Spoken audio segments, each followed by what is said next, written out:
Hi, welcome to Active Aging. My name is Danielle Procopio and I'm your host.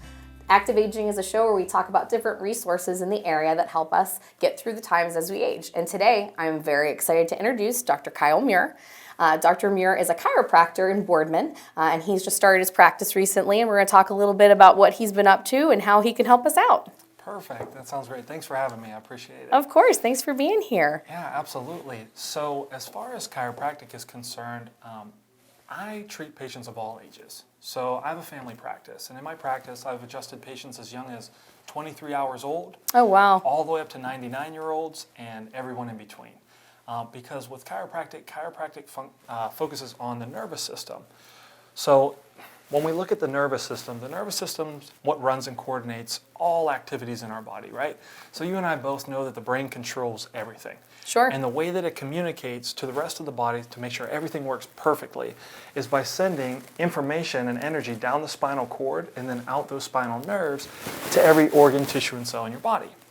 So essentially, let's say the brain has to be able to communicate to the body, but then also the body has to be able to send those signals back to the brain. For instance, Sure. Let's talk about, I guess, the stomach, okay? Because around lunchtime I get super hungry, right? And your belly starts rumbling, and it's like, all right, it's time to eat. So that's a signal from your stomach to your brain saying, hey, it's time to eat, we need some food. So then you go to wherever you want to go, Chipotle or something like that. I like Excellent. Chipotle. So you eat Chipotle, right? So your body starts to digest those foods. So you have to secrete, acid. And then once your stomach is empty, now your body has to send another signal to your brain to say, hey, stop producing this acid. Well, what can happen is the nerves that are in control of running and coordinate that specific activity can be affected. They could be inhibited if the spine's out of alignment. Okay, so wow. Essentially, let's pretend we take these nerves going to the heart, for instance, okay? If you cut those nerves, and now you have no more nerve supply going to your heart. That's a huge problem. Right, that is bad, right? Your heart's not going to work. Just like, the lights in this room, if we turn the power off to the lights, it doesn't matter if the light bulbs are brand new, so they could be literally could have bought them yesterday, or they could be 100 years old with no electricity, it doesn't matter. Our body's the same way, and that's why kids come to my office too, because they have newer light bulbs than you or I do, right? Sure. But just because they have newer light bulbs doesn't mean that they're functioning the way that they're supposed to. Absolutely. So instead of cutting those nerves, what actually happens is there's pressure that gets put on those nerves. So if you squeeze on a nerve and shut down, let's say, half of the energy going from the brain to the heart, over time, do you think your heart's going to be healthy or sick with half the energy? It's going to be sick. Sure. And as it gets sicker, it's going to get weaker. And once it breaks down to a certain point, that's when you start to have symptoms. So symptoms for the heart, it could be high blood pressure, heart palpitations, those kind of things. Sure. And that can manifest in any one of these organs, tissues, or cells. That's crazy. When you think about that something so simple can be affecting so many different parts of the body, and then, of course, exhibit it in so many different ways. Absolutely. And that's the thing, when patients come to my office, I'm not necessarily treating them for high blood pressure or acid reflux. I'm treating them for what's called a subluxation. So a subluxation is a fancy term for when the bones in your spine shift out of place, and then they put pressure on those nerves. So think of it this way. If I were to squeeze on your arm, eventually your hand's going to do what? It's going to go numb, right?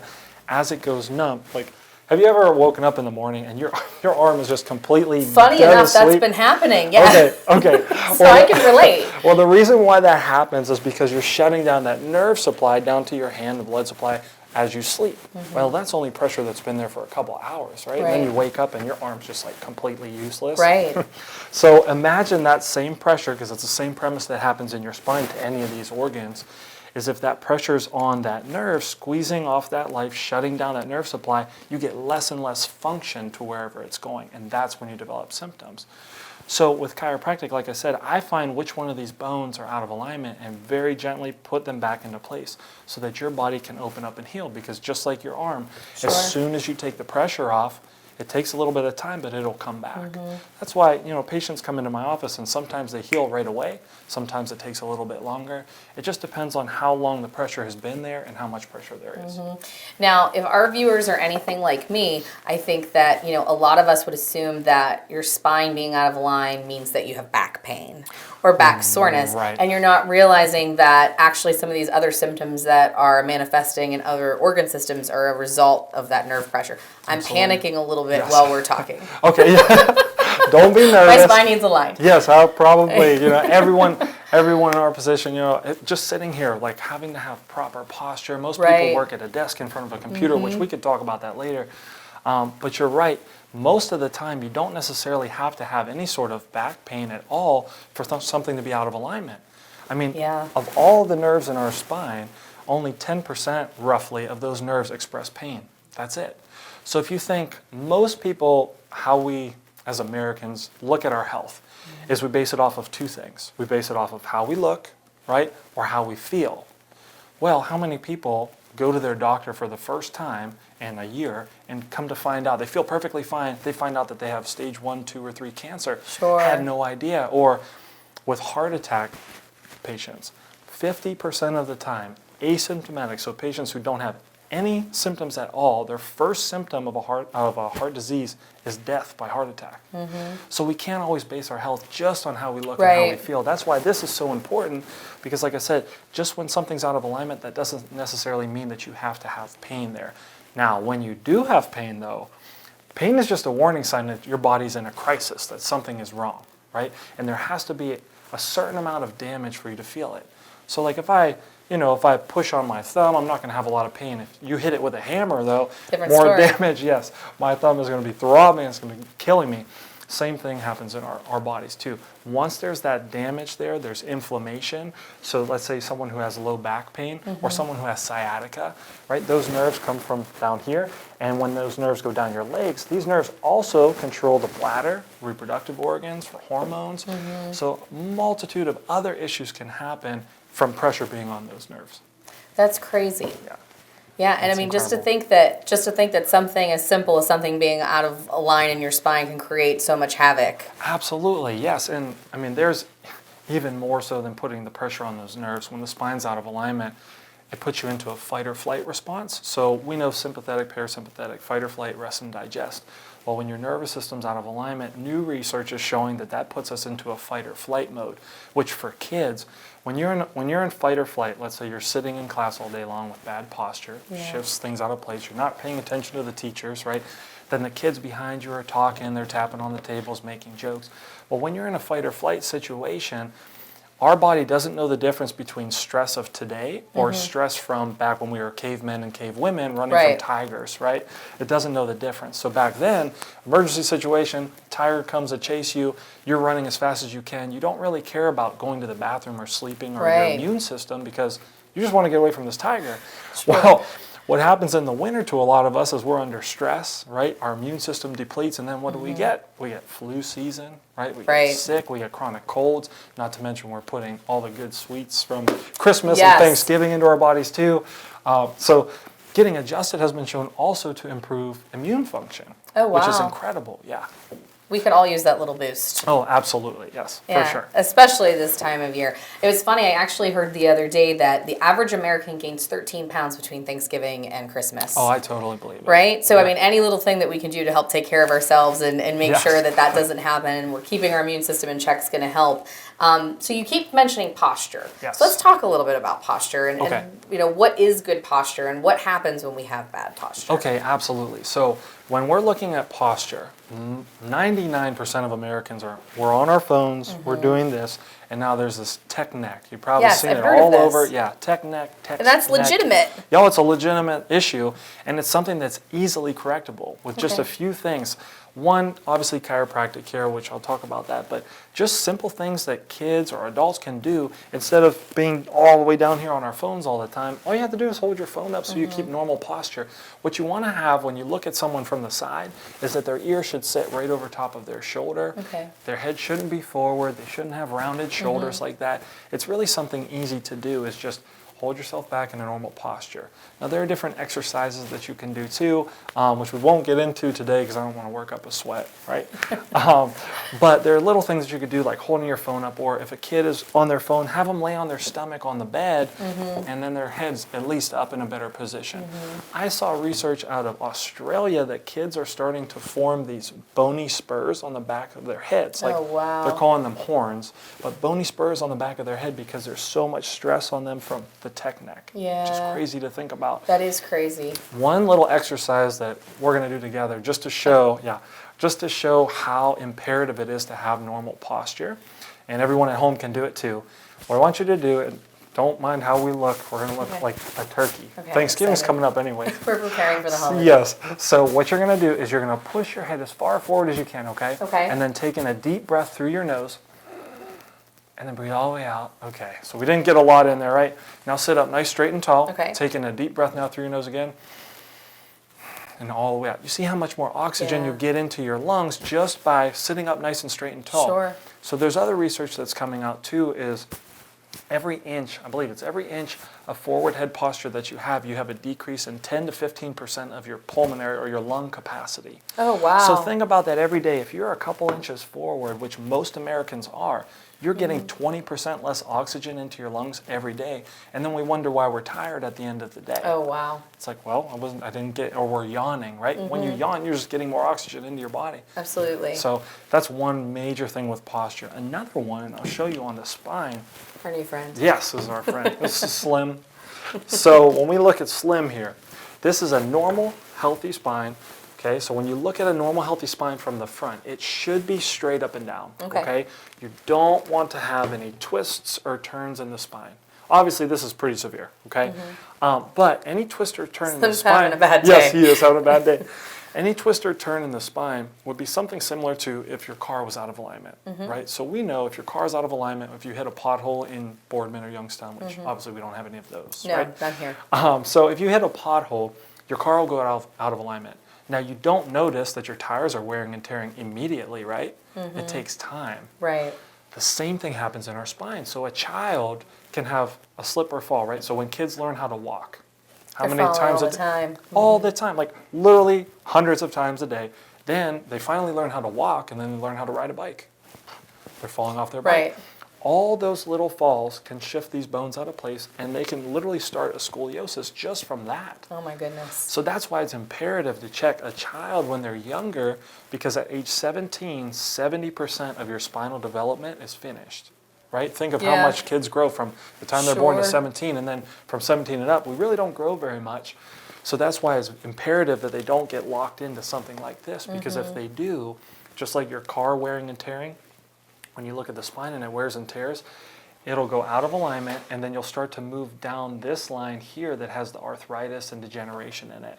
Obviously, we were talking about this earlier. It doesn't look so hot, right? These are very pretty spines. Yes. So tell us about kind of what is this, and what am I looking at the scary spines yes, here? absolutely. Okay. So here we're looking at normal, healthy spinal bones. Okay. So this is normal. You have normal spinal bones with normal spinal discs and normal spinal nerves coming out. Okay. This is called a phase 1 of degeneration. So essentially, this happens when the spine goes out of alignment and it starts to wear and tear like your tires. Okay. The other thing that happens here too, a lot of the times, is when people start to develop poor posture, that accelerates this, because now instead of wearing, now instead of wearing normally, it's going to wear and tear even faster. So phase 1 takes anywhere up to 5 years to get like this, where it wears and tears on the discs. This is a phase 2. So if this doesn't get fixed, as we get older, do things typically get better or worse? If we don't fix them, they're going to get worse.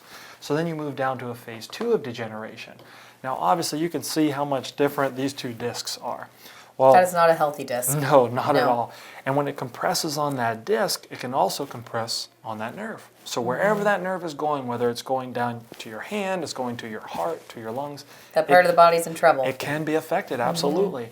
And then if this doesn't get caught in time, this will continue to get worse. What is this oozing out of the disc, may I ask? So this is a herniation or a bulge. Okay. So all that is basically, think of your disc as a jelly donut. Right? You squeeze on the jelly donut, the jelly comes out. The same thing can happen in our spine. Now this can also happen in healthier discs as well, depending on what someone's doing. So I have a lot of active people who come in, they're working out, they herniate a disc deadlifting or doing something like that. And that can happen even to healthy discs, but it's more likely to happen that something that's already out of alignment, it's already degenerative. So when you have this herniation, that fluid pushes onto the nerve, and then that's when the people get continuous nerve pain down their legs, or this could be in your neck, going down your arms, wherever. Okay, so Yeah, you don't want to have that. No, thank you. So that's why you want to take care of your spine so it doesn't go down that line. Because I mean, that looks like a particularly angry section Oh, of the spine. yes. This looks like something from Halloween, right? Like a That was last month on Frankenstein, Thanksgiving, yeah. healthy. Yeah, right. So what happens here is these sharp, jagged edges, that's arthritis, wow. that's degeneration, and eventually these bones fuse together. Once they fuse together, these nerves are permanently trapped in here with whatever pressure's there.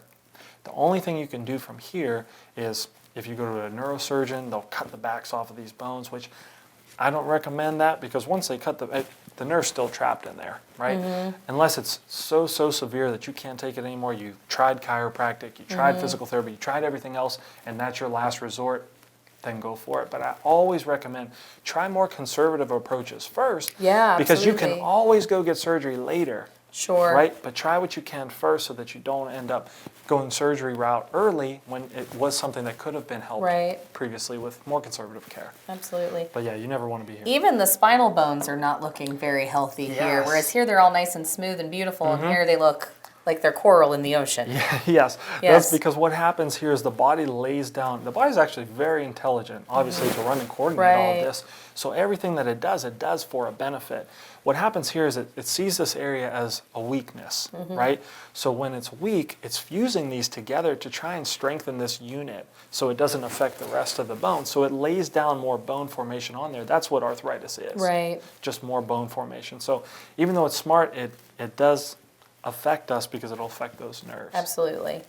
So I, like most of our viewers, probably may have not gotten to the chiropractor recently or just yet. And so as we age, I'm imagining, and if you haven't seen a chiropractor, we may be textbook normal, fingers crossed. But we might have already kind of started to go down to phase down the road here. So is there hope for me if I've already started to go into phase 1 or 2? Honestly, absolutely. There's always hope because the goal is even once you have arthritis and degeneration on the bones, once it's there, that arthritis doesn't go away. Right. But with adjustments, with corrective care, I've seen it in my office that the bones and the discs can get fluid back into them to start to open back up. Now, obviously, this bone's not going to look like this one again, right? But even if you can get 10, 15, 20% improvement in that disc, that's going to take a lot of pressure off those nerves, allow your body to heal at a more optimum level. Most people, I believe the statistics are the first time an average person goes to a chiropractor maybe at age 40 or so, which ideally, like I said, it'd be a lot better if we can get that age down a little bit. Because think of it this way. When you go to the dentist, let's imagine that you had never gone to the dentist for 40 years. Imagine what your teeth are going to look like, right? We know they're going to be rotted, full of cavities. Well, the spine's the same way. If you hadn't been to a chiropractor for a while, more than likely we're going to find something that's out of alignment, even if you don't have pain. Just like the dentist. How many times have you been to the dentist and you thought your teeth were perfect and they find a cavity in there and you're thinking, how is this possible? I didn't feel that. Same thing's true with the spine. That's a great comparison. But you know what the difference is? People can see their teeth. Well, this is true, yes. And I think that, we're all told to make sure to get to the dentist every 6 months and get those teeth checked and cleaned. So I think we need to do a better job of encouraging everybody to use a chiropractor as well. Absolutely, absolutely. Because like I said, we can, obviously I go to the dentist, right? But you could live without teeth. You cannot live for 1 second without a nervous system. But I think the problem is that most people, like you were mentioning, think just to go to the chiropractor if you just have neck pain or headaches or back pain. Those are the 4 main things that I see in my office, especially for people who have never been to the chiropractor before, are usually headaches or migraines, neck pain, low back pain, sciatica, or some sort of herniated disc. But then when I go over this information with them, then they think, oh my gosh, I have low energy, I have acid reflux, I have all these different things. My child was diagnosed with scoliosis, can you help? And those are all things that, yes, I can help with by making sure that the nervous system's functioning properly. Yeah, there's a lot there that has to do with just whole person wellness. Absolutely. That could be incorporated. So if I haven't been to the chiropractor before, what should I expect from a visit? What's going to happen when I come to the office? So if you come to my office, what we'll do is we'll sit down, we'll do a one-on-one consultation. You'll fill out some initial paperwork so I can see what's going on with you and how I can help you best. From there, if you didn't watch this show, I'll go over this and explain to you how chiropractic actually works, what we do and what we don't do, okay? And then from there, we'll do an examination. I do orthopedic testing, neurological testing, just to rule out anything that could be out of the ordinary. Because I have had patients come into my office when they're so severe that, yes, I do refer to orthopedic doctors and neurological. So I do that as well. But once we go through that, I have an x-ray unit in my office. Oh, perfect. So I have digital x-rays, so you don't have to go to an imaging center at all. We can take the x-rays Oh, in my great. office. I get them immediately. And then from there, we'll sit you down. I'll make sure that nothing crazy is going on, right? Then we'll get you adjusted. Okay. And I walk you through the process of the adjustment, even if you had been adjusted before, because Perfect. there's lots of different techniques that chiropractors use. So, you know, some are very gentle techniques, some are a little more aggressive. It just kind of depends on what you need. I've been doing this, although I look young, I've been doing this for the last almost 6 years, and I was working in Pittsburgh, where we were working at one of the busiest wellness practices in Pittsburgh. So Oh, wow. I've treated probably 2,500 to 3,000 patients in the last 6 years. So Wow. pretty much anything that you come in with, I've seen it. And it's something that Perfect. I can definitely help you with, or and if I can't, I'll tell you where to go to get help. Perfect. Well, I know one of the things we talked about before we got started is being pregnant Yes. and seeing the chiropractor. And so, you know, some of our viewers might have people in Yeah. their lives that are having back pain or you know, just Absolutely. issues with pregnancy. That was the first time I saw a chiropractor was during my first pregnancy. Awesome. And I couldn't believe how much better I felt after one visit. Absolutely. Because carrying a baby does something else to your body. Yes, it's definitely not an easy task. No. I'm glad that as a man, I don't think I couldn't handle it. Women Oh. are so strong. I think, you know, it's just incredible to see that. And as far as pregnancy goes, I'm certified in the Webster technique, which is a specific technique just for adjusting pregnant patients. Wow. And essentially what the Webster technique does is it ensures that there's proper nervous system flow, okay? So there's 3 parts of pregnancy, labor, and delivery. And they're the 3 Ps. So there's power, there's the passage, and the passenger. So power is the nervous system function. That's, as you can tell, chiropractic has a great deal to do with that, right? We want to make sure that the Absolutely. nerves go into reproductive organs in the uterus, the muscles that are innervated there, when they are under stress, they can't push as hard. Right. So then that can affect labor. The second thing is the passage. So the passage would be like the bony pelvis. If your pelvis is rotated or out of alignment, it makes less room for the baby to come out. Right. So as a chiropractor, when I adjust the hips and the pelvis, that realigns everything, that relaxes the muscles, tendons, and ligaments, so it can be nice and relaxed, takes pressure off your back Absolutely. too during pregnancy. And then the last one is the passenger, which is the baby. Now, as far as chiropractic is concerned, we don't do anything with the baby at all. That's obstetrics. What we do, though, is with the Webster technique, with the round ligaments, if you ever got round ligament pain during your pregnancy, most women get that. Absolutely. What happens is when the pelvis is rotated, and I'll show you on here.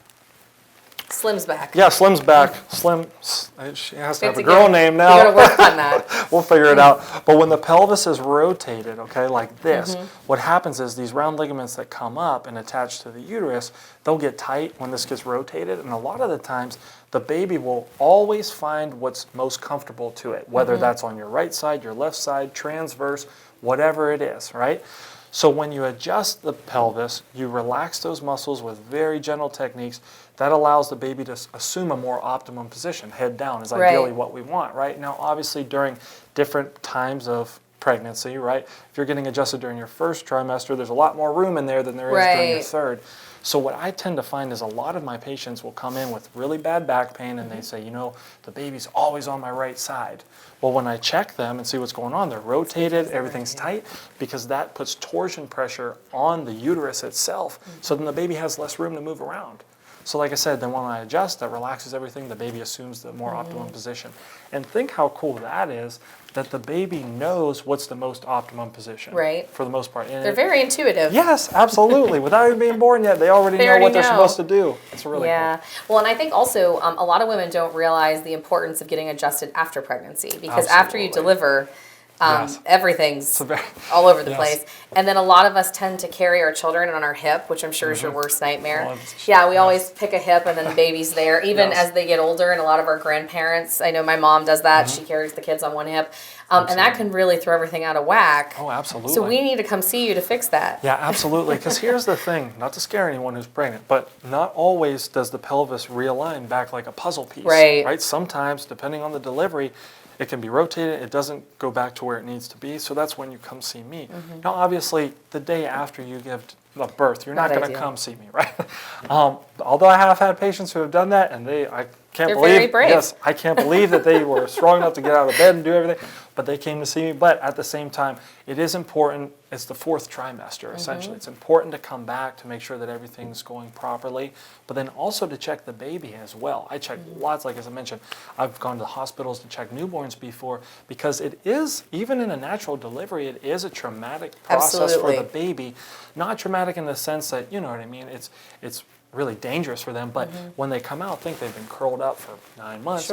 They come out through the canal, they get pulled and twisted and turned just to come out. Well, it's important to make sure that everything's in alignment for them too. Absolutely. Because ideally, when the doctor pulls them out, they pull them out by their head, which not ideal. I think it's something that can be shifted out of place. And that's just the way it is. It's not saying that the doctors are doing anything wrong, because they're not. But my job is just to make sure, okay, now the baby's out, it's healthy, let's make sure that everything's in alignment, because what I see a lot of the times is when babies get rotated to one side or to the other, they won't turn their head and then they seem to only feed on one side. I've had lots of patients, or babies who have problem latching on. And then the mom feels bad because she thinks she's doing something wrong when she's not, when the baby spine's out of alignment, preventing the baby from turning their head.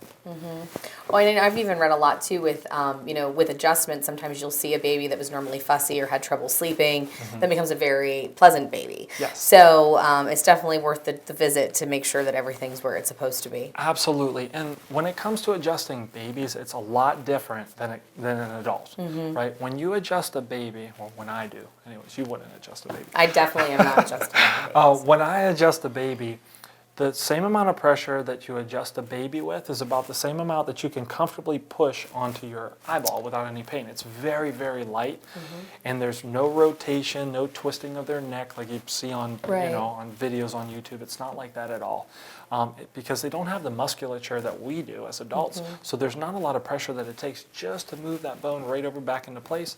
And then, like you said, a lot of the times, babies come in, they're fussing, they have colic or all kinds of issues, like I said, or some of them don't go to the bathroom. I had that funny story. You have a second for a funny story. This baby comes into my office, and the mom brings him in. His name was Declan, and he wasn't going to the bathroom. And mom was worried. It was like a couple days, and she's like, I don't know what's going on. He's not going to the bathroom. I'm like, okay, let's check him, see what's going on. So I check him, and there was a spot in the middle of his back that was out of alignment. So I just did a little tap right on that spot, and I said, listen, Mom, I said, when you take him home, be prepared. He may have a blowout. I don't know. I said, don't get mad at me, though. She's like, okay. She leaves. 10 minutes later, I get a phone call. She's in the car. He had a blowout in the car. You couldn't have had him go in when I was there. I'm like, I can't control when that happens. But that just shows the immediacy of once that nerve has the chance to have a little bit of room and doesn't have that pressure any longer, then your body starts to work the way it's supposed to. Absolutely. And for kids, it's much faster, because think how fast kids heal. Too. When you get a cut on your hand, a kid's going to heal a lot faster than us or an 80-year-old, right? So the same thing's true with the babies with adjustments. And of course, then we could all do our best to get in and see you as soon as possible. So then that way, we can start healing. So if I'd like to come see you, which I am, I'm going to definitely make an appointment. How do I get in touch with you? What's the best way for us to reach you in your office? So the best way is just to give me a call. It's 330-953-1330. So I keep all the 330 in there. I love it. But you can also find us on social media. Instagram, Facebook. You can find me on there on my website, 330chiropractic.com. Perfect. Well, I'm sorry to say we're already out of time. Oh, wow. But I appreciate you talking with us today, and hopefully our viewers will be in touch to see you, and we will all get aligned and live much healthier lives. Sounds great. Thank you. Thank you, of course. Until next time, have a great day.